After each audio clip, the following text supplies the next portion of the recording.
would like to welcome the fabulous Lily Tomlin.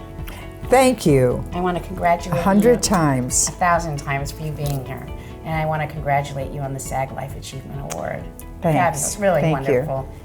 You've had a lot of success throughout your life, but in so many different things that you've done, so many different venues. But one of them right now, which I really want to acknowledge, is for Grace and Frankie. Yes, well, that's been a great show to come along. And it was just kind of dropped into Jane's in my lap. What happened? How did it? Well, my agent called me and he said, "Are you and Jane looking for something to do together?" And I said, "Well, we are now." The characters that you created, iconic, fabulous, memorable characters that when I was a little girl and I said you came to my hometown in Northern California and when you did, my name is Edith and my mom's, and honest to God, life-changing for me. But how did you even create your characters? If I knew, I would have made 100 more. Right. But I would mostly get an idea for something I wanted to do, or a culture type. Mm-hmm. And Edith I just wanted to do a child as a contrast to everything else I did. And I knew that on being on Laugh-In, I could say things as Edith that other people couldn't say. Right, right. And although she didn't get a whole lot of chance to do that on Laugh-In, but... how long were you on Laugh-In? 3 years, the last 3 years. I loved Laugh-In. Laugh-In was a phenomenal show. How did you get involved with Laugh-In? Well, I actually had an offer to go on Laugh-In in October, in the fall of that year. That was '69, and instead I chose to go on another show because I thought it was starting a new show and it'd be more exciting. And everybody else was already a big star on Laugh-In. Joanne and Artie and Ruth and Alan and Henry, and so I took that other show, which was slated at the Youth Market. It was called Music Scene.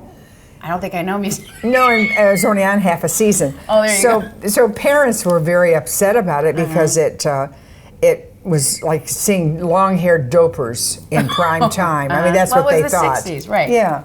And we had concerts with JimiHendrix and Janis Joplin. Wow. Yeah. Oh, that's so fabulous. see, I think you would have gone for that too. Yeah, well, I think being neighbors and hippie ladies, yes, I'm so definitely I thought there that with was you. real hip to do, and then that show got canceled, and my agent and the woman who was my manager at the time, they convinced me to go on Laugh-In. I had the offer to go on and so you decided earlier, to go. so George reissued the offer. So I went to met with George, and he was really the first person who ever really got me.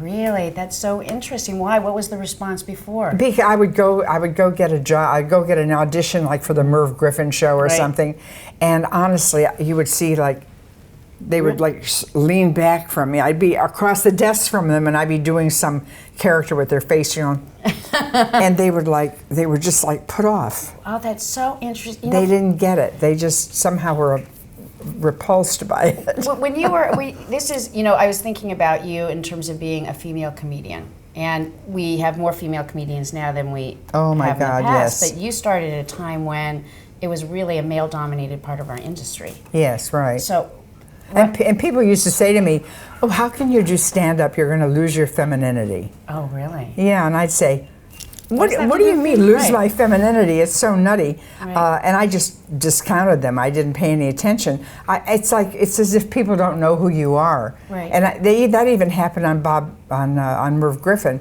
I got sent over to Merv Griffin a year later after that audition, and a young guy on that show, Paul Simon, he also got me right away, and he said, "Oh, I want to put you on the panel so bad, but you have such an you're so ordinary." Because everybody on the shows in those days was like Hans Conried or Genevieve or Hermione Gingold. They all had a very distinct persona, and he said, "You're just so normal." You know what? When I started in this business, it was all blondes and big-breasted women, right? When I first started, it was the same kind of thing as them. You're not pretty enough. It's such an interesting thing to be a female in this industry. Yeah. And to have, I don't think they say that to men. No, God, no. I don't you're just too regular. You're Right, too, you're too regular. You know, you just look too... I said, think of me as the Jinx Falkenberg of comedy. So you started, were you doing characters when you were a little girl? I saw that you used to do stuff in the backyard with your brother. Yes, right? I used to do, I would imitate the neighbors and my mother and dad and relatives from the South. My mother and dad came up from Kentucky. Are one of your characters after your parents? Well, I do Lud and Marie, and they are sort of patterned on my mother and father. Right. You know, but it was more like universally the kind of parents that teenagers thought they had. Right. They were just, you know, too boring, too not understanding, too stuck in their ways, and kids I've done 2 pieces with Lud and Marie. One is about the cake, please stop talking about that cake. Right. And that was in my first Broadway show, appearing nightly. And then we revisited Lud and Marie, and they had a granddaughter who was just like their daughter. Did your parents know that it was them? Well, my dad was long gone, okay. But my mother, oh yeah, she did. But my mother totally enjoyed it. Yeah. So you've done TV, film, stage, all different parts of the industry. What is your favorite part to? Well, probably to do live performance. Mm-hmm. It's something that I can do whenever I want to, or I've been able to, and so I have kind of, you know, just control of it. Right. Although I don't like to travel that much. But it's a way that I can, and I used to really, I'd have to go to town after town to show what Lud and Marie were doing now. Right. I wanted my fans to know what Edith was doing, what she was talking about, like the evolution of the characters. And I just wonder how many people really came again and again to see the show, and probably not that many. Oh, I don't know. But I was very fanciful in my mind that, well, they have to know if Lud and Marie were doing something new, they had to, and were talking about it, they had to know. Well, what was your favorite character? Because you're talking Lud and Marie, and I mean, you had so many characters. Yeah, I know. I always say, when people ask me that, I always say that's like asking Mrs. Duggar which of her 19 children she likes the best. And I like them all for different reasons. You know, and there are some characters that I do that were in The Search, and Jane wrote those characters. Right. My partner Jane Wagner, and. But how did she do that? How did she write a character for you? I mean, did she write a character? Just writes a culture type. She didn't, you know. Technically, it was for me because I was going to perform them. Right. But talk about what it means, a culture type. A culture type is a physical culture type that exists in the culture, like a middle American housewife, or I do a cocktail organist. Although they're not quite as prevalent now, but when I first invented Bobbie Jeanine, it was back at a certain time when you'd go to a dinner house club, and there'd be a cocktail organist. And this one, there was a couple in Glendale that I used to go see a lot. Cheryl Corby was her name, and her husband, I can't think of his name, but he played the snare drum on the side, and she would, a little snare, you know, like right. And she had a xylophone on top of her organ, and she'd be saying like, and me, I'm so and so, and she'd say, and she'd play a pretty girl as like a melody, just beat it out. And so, and she would say wonderful, homely things like, you know, marriage is Operation Cooperation. And oh, she did that? I always thought that was you creating that whole thing. No, I lift from human beings, real life, not entirely, but I. What character? So, because you've had so many different characters, right? But have you ever thought, there's one thing I want to kind of work on and develop, I just haven't gotten there yet? Is there something? Well, I wanted to do a cab driver for a long time, and I could never get a great cab driver. You got to go in the Uber now. No, sorry. Yeah, I got to go Uber, right. So you wanted to do a cab driver, and what would you just talk about all the different people who come into your car? Yeah, probably, or you know, it kind of reveals itself as you go on. Let me think of other characters. Like, it's okay. Well, I've done a lot of music. I've done a lot of people in the kind of characters in the industry. I did a soul singer, Purvis Hawkins, and Tommy Velour was like a Vegas headliner. Right. And, I remember that. I can't believe, so a female playing a male, which is, we always are seeing the men playing the females. Right. fabulous. But you were always breaking through. But you didn't in college. You did not study. I mean, you might have studied. No, I wasn't going to be a performer. I was just going to be a doctor. I said. So what happened? What happened between going to study to be a doctor and coming into the industry? Well, reality came into the picture, wow. and what does that mean? Well, I got into a college show, and I had put on shows for the first 10 years of my life.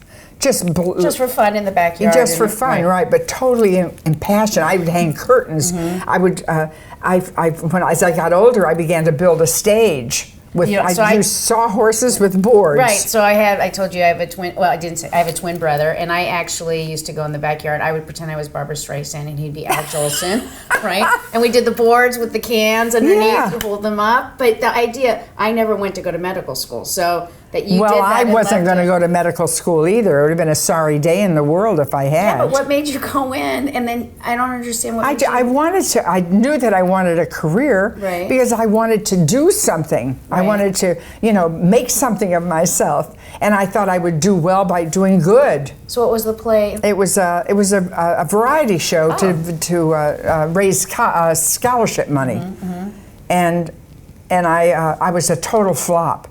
Because I'd been in the Mad Woman of Chaillot on a walk-on just prior, and I had to improvise as one of the capitalist women going down the stairs into the Mad Woman's cellar. Right. And I would improvise it every night, and everybody, theater students would all run out and see what I was going to do during rehearsal and everything. And Iris Gorin, who was a theater major, she said to me, do you know what kind of concentration you have? And of course, I had no idea what she was talking about. And but I just felt so at home on the stage, and I said, gosh, I feel so great. I wish I could make a living doing this. Do you get nervous? Not anymore, not much. Well, I do if I'm going to open a new show someplace, or some places I'm a little hyped up. Right, but you don't get anxious. I feel so in love with the audience. I'm eager to. It's like you're giving. It's not like you're thinking they're looking at you, but you're out there. Well, I feel like we're going to share something good. Do you feel the same way when you're working on television? Like when you first started doing Grace and Frankie, how did you feel when you first? Well, as I've gotten older, I've gotten more accepting of what comes to me, and I just kind of it's just a blessing to have a role like that just seems to fit.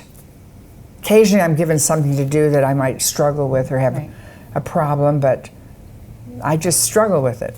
It's a great show, and the whole premise behind the show is, I think, fabulous. So both you and Jane. And Jane and I just love doing it. We love having it. You can feel that energy between each other with the whole cast. Honest to God, yeah, I'm so glad. It's so wonderful. Thrilling. And you're now in your second.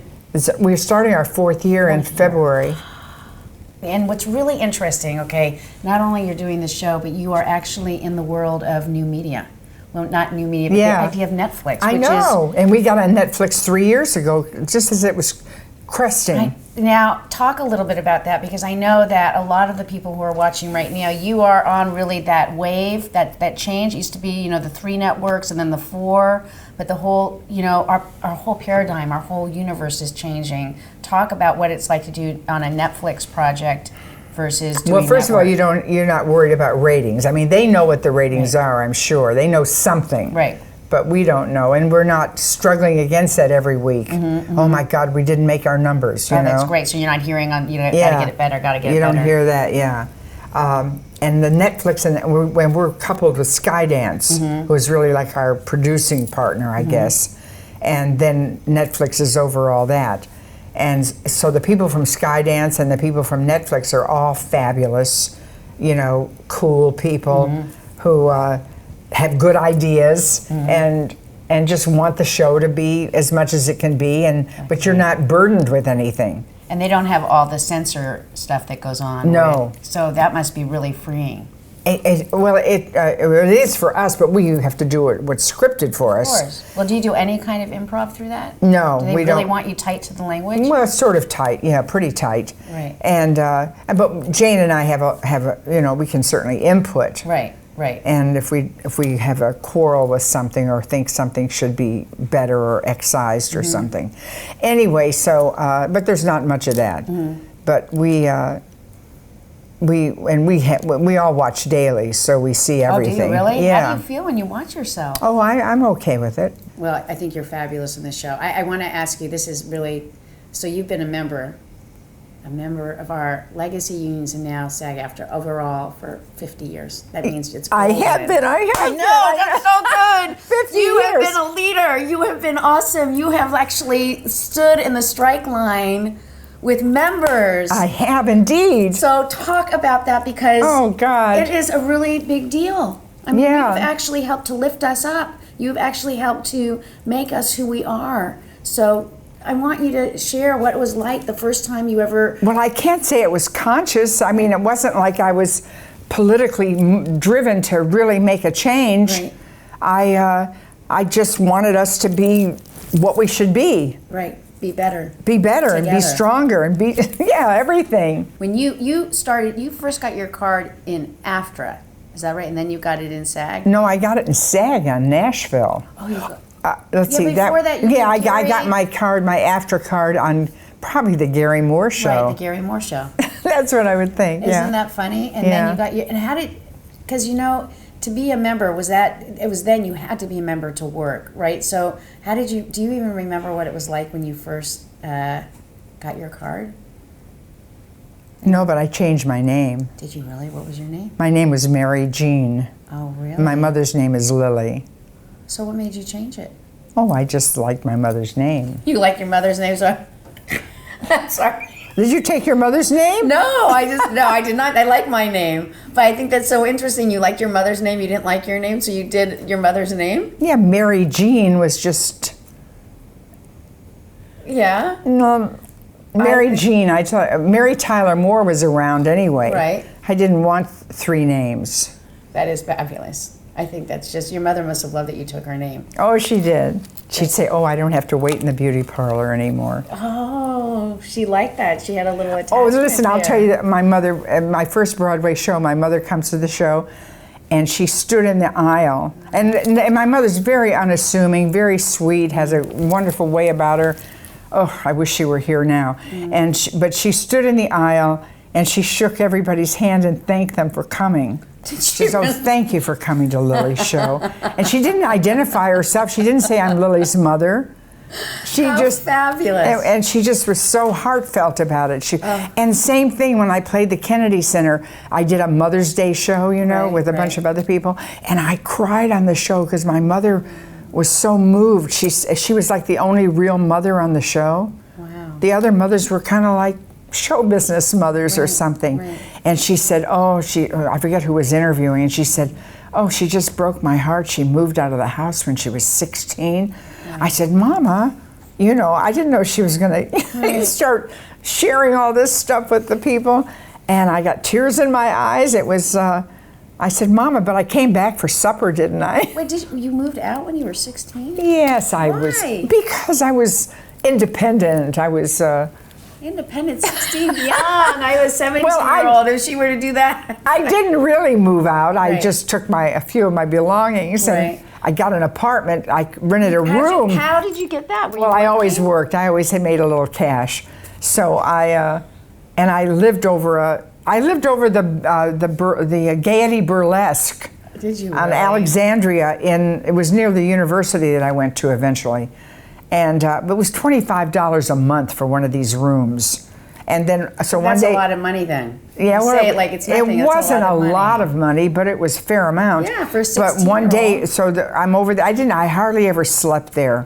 It was just too. Where did you sleep? I'd go I'm back. sorry. I'd go back home every 2 or 3 days and sleep. And, Oh, okay. And I didn't stay that long because then I saw big water bugs in the place, and that's all I right, needed. Right. You see, your mom knew how to get you. She put those there. She probably did. She said, "I want Lily home." So, all right. So we talked about the unions, and now I want to know how you feel. It's been all these years, and you have been a leader. What do you think about the unions merging? Well, I liked it. I thought it was better for us to be together and try to have strength through unity. Right. No, but SAG-AFTRA itself, now we're the largest performers union in the world. Yeah. Oh boy, yeah. Amazing? Yeah. In terms of the work, our work is everywhere. It just travels everywhere. Well, see, here's what I love. I mean, there is so much. Don't you feel like more people have many more jobs? More opportunities. More opportunities, Absolutely. yeah. But I think also the structure is changing a lot. That's why I'm asking you. I mean, you started in Variety. I mean, that such a different time, right? You were doing live television versus what's going on now. How do you like the difference between live television and doing the series? Well, I still like live television, although I don't get to do it anymore. Right, that I there's can. such little of it, right? Yeah. But I like the risk of going out and facing that challenge. And then, but I love doing Grace and Frankie. I just love it. What is the most favorite thing that you like about Jane and working with her? My Jane? Yes, Fonda? Your Jane Fonda. Well, I've known her for a long time. I love her as a person. She's a dear, dear girl. And she has a kind of innocence. She used to, like when we were going to do 9 to 5, she had latched onto, we've got to take a leap of faith. We've got to take it. And I used to kind of tease her about that. I'd say, we've got to take a leap of faith. But you say that now to her? We've got to take a leap sometimes, of faith. But it's old stuff now. But when I first met her, when I first started 9 to 5 with her, she would say that, and she really meant that. She really meant it. Yeah. She's a very passionate woman. Yeah. Beautiful. Beautiful inside and out. And if she were to describe you, what do you think she would say about you? Oh, she'd say something like, I have a funny bone. Something like that. But I say it because she always says to me, I'm just not funny. And of course, she's very funny right there. Right, in that moment, in right? that moment, yeah. And I'll say, you are so funny. That's great. You've just got to do what you do. You're so funny. And she is funny. She is. She's wonderful. But it's like an organic, different kind of, it's not like she's looking for the funny. She has to just be who she is. And yeah. It's great. It's so talk about, because this is a comedy drama, really, but you've done so much work. If you were to say, is there a difference between comedy and drama, or do you feel it's all? I don't feel it. I just feel it's a different point on the continuum, and I always want them to meet. Right. I want them to blend. I want, if something's dramatic, I want it to have some comedy moments, something that shows humor, and then if it's a comedy, I want it to have it be moving. Right. And I've always looked for that in my material. Have you ever written? Well, I've pot sheets, I know your together characters. stuff. No, I've not written like a piece of, anything. I've never written a. But I see you have because we call it the SAG Life Achievement Award, so that means life, not lifetime. So that means that we're not ending it; you're in the middle of it. So we're looking for all these fabulous things that you're going to be creating. Oh my gosh! But I have to say thank you so much for being here. You really. Well, thank you. You are an inspiration. You have led the way, and it is such an honor to have you here today and to be a part of SAG-AFTRA. I just cannot tell you thank you. Thank you. Thank you, SAG-AFTRA. Yay. Thank you, Gabrielle.